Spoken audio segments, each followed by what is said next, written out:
नगर निगम के चुनाव पास आने वाले थे।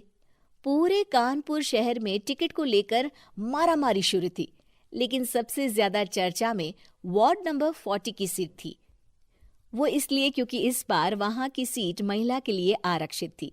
अब सवाल ये था कि चुनाव लड़ेगा कौन। इससे पहले ठाकुर साहब वहां से पार्षद थे और इस बार उन्होंने अपनी पत्नी सीमा ठाकुर को टिकट दिलवाई और ठाकुर साहब की शान के कारण सीमा जी ने 20,000 वोटों से चुनाव जीत लिया।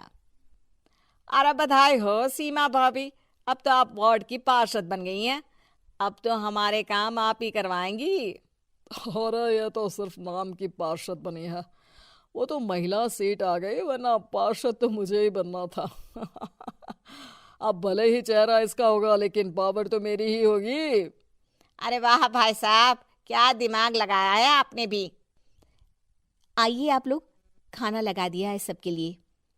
सीमा जी पार्षद बन चुकी थीं, फिर भी उनकी एक ना चलती। सारे काम ठाकुर साहब खुद ही संभाल लेते और जहां जरूरत पड़ती वहां सीमा जी का अंगूठा लगवा लेते। सीमा जी ज्यादा पढ़ी लिखी भी नहीं थी।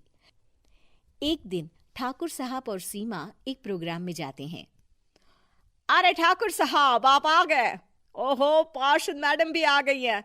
स्वागत है आप दोनों का। लगता है हमारे पार्षद फंड का सही इस्तेमाल हो रहा है। चलिए अब उद्घाटन करते हैं। ये लीजिए ठाकुर साहब कैची, आप ही सबसे पहले प्रवेश कीजिए। सब लोग आगे निकल जाते हैं और सीमा जी पार्षद होने के बावजूद भी पीछे खड़ी रह जाती हैं। वो देखती हैं कि वेलकम बोर्ड पर उनका नाम है, लेकिन महिला होने के कारण कोई उनका सम्मान नहीं कर रहा। अगले दिन एक आदमी उनके घर आता है। अरे ठाकुर साहब नमस्कार। कल ना हम नोटिस किए कि हमारा घर तो अवैध है और नगर निगम वाले उसे तोड़ने आ रहे हैं। अरे कुछ कीजिए ना ठाकुर साहब। देखो भाई, मैं तो ज्यादा कुछ कर नहीं सकता, पर अगर तुम सबकी जेब गर्म कर दो तो कुछ हो सकता है। कुल मिलाकर 4 लाख लगेंगे। अरे 4 लाख ठाकुर साहब? अरे भाई, मैं अपने लिए नहीं मांग रहा हूँ।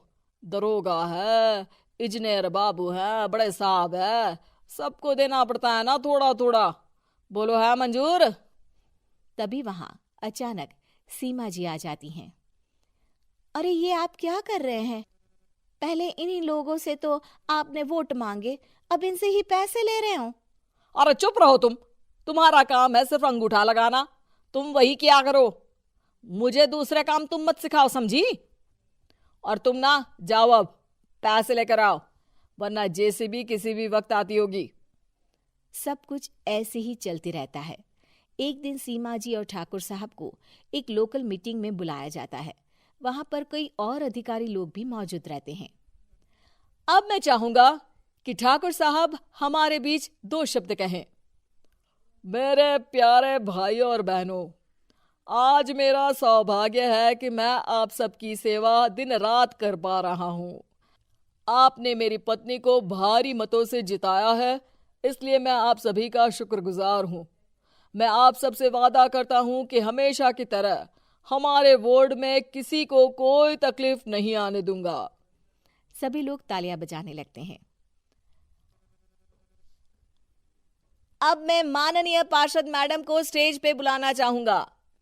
अपने नाम को बुलाया सुनकर सीमा जी एकदम चौंक जाती है। उन्हें बिल्कुल उम्मीद नहीं थी कि इतनी बड़ी जगह उन्हें मंच पर बुलाया जाएगा। जैसे तैसे वो मंच पर चढ़ती हैं। ऊपर जाते ही सीमा जी को सारी पुरानी बातें याद आ जाती हैं कि किस तरह उनके पति उन्हें कभी भी आगे बढ़ने नहीं देते और उनके नाम से गलत काम करते हैं।